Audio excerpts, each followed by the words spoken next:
11th class के प्यारे विद्यार्थियों, आपका जो पाठ है वो है पर्यावरण और प्राकृतिक संसाधन। इसका जो पहला क्वेश्चन है, हालांकि पाठ तो मैं पढ़ा दिया गया था बेटे, आप क्वेश्चन देख लीजिए, इसे समझ लीजिए, ये याद भी करने हैं। तो पहला क्वेश्चन है, रियो सम्मेलन के क्या परिणाम हुए थे। जो रियो सम्मेलन हुआ था उसका क्या परिणाम हुआ। उत्तर है, रेडियो जेनेरियो सम्मेलन ने मौसम परिवर्तन, जैव विविधता, वन तथा विकासमत व्यवहार के लिए अजेंडा 21 नामक सूची की अनुशंसा की है।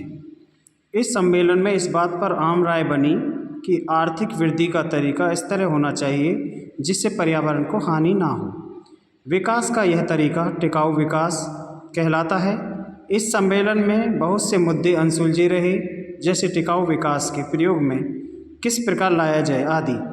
आलोचकों का मानना है कि एजेंडा 21 पर्यावरण संरक्षण के बजाय आर्थिक वृद्धि के पक्षपात में रहेगा।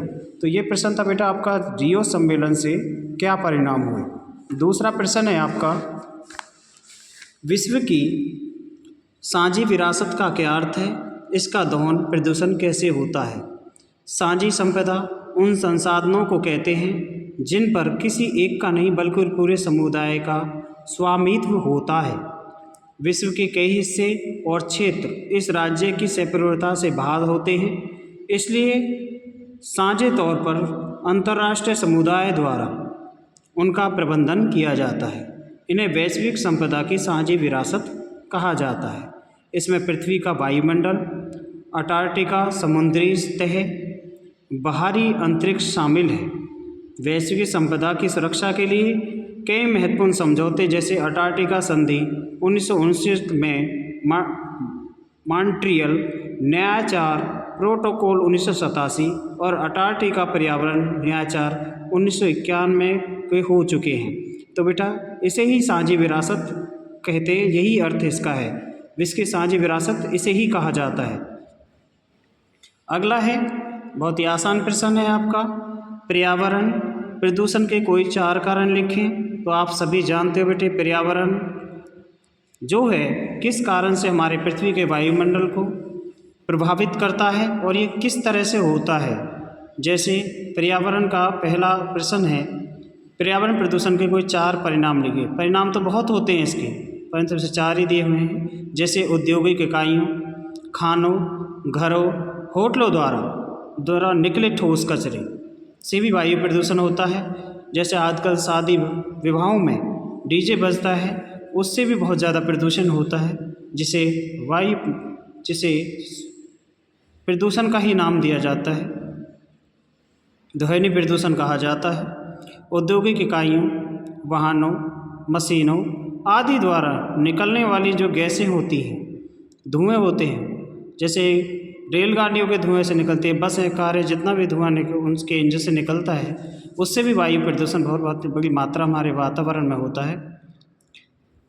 विभिन्न औद्योगिक इकाइयों तथा कृषि के उपयोग में होने वाले रसायनों आदि का नदियों और पानी में मिलना, जैसे नदियों में पानी डाला जाता है, औद्योगिक इकाई से जो कचरा निकलता है उसे सीधे पानी के साथ बहा दिया जाता है, जिससे कि हमारी पवित्र नदियाँ, चाहे यमुना हो चाहे गंगा जी हो, वो सारी नदियाँ का जल खराब हो जाता है। जैसे कि यमुना का तो देखा ही होगा, दिल्ली से कितनी मात्रा में गंद इसमें डाली जा रही है, तो इससे हमारी नदियों पर बहुत ही ज़्यादा प्रभाव पड़ता है और जो जल होता है वो सारा का सारा जल खराब हो जाता है।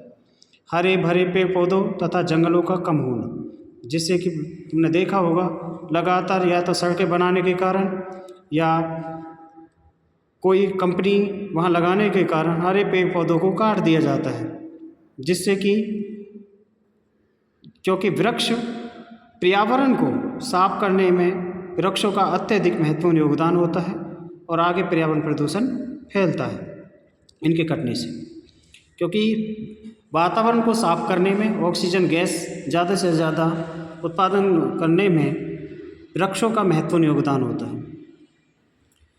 वैश्विक पर्यावरण की सुरक्षा से जुड़े मुद्दे सन 1990 के दशक से विभिन्न देशों के प्राथमिक सरोकार क्यों बन गए। आर्थिक विकास के कारण पर्यावरण पर होने वाले असर को विभिन्न देशों ने 1960 से ही महसूस करना शुरू कर दिया था। लेकिन 1990 के दशक में पर्यावरण से संबंधित मुद्दे संपूर्ण विश्व के समक्ष महत्वपूर्ण हो उठे।